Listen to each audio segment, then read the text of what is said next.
Tuesday at ang ulam natin ngayon guys is chicken wings steak. Nilagyan ko ng binabad ko siya sa lemon or calamansi plus nilagyan ko na maraming bawang at ngayon ay pinirito ko na at nilagyan ko ng toyo at pinirito sa sarili niyang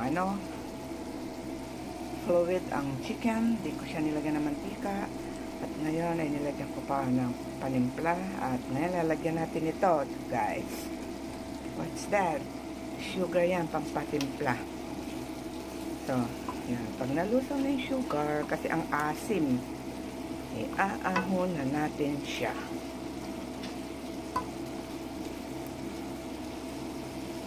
This is chicken steak a la Mama Sol.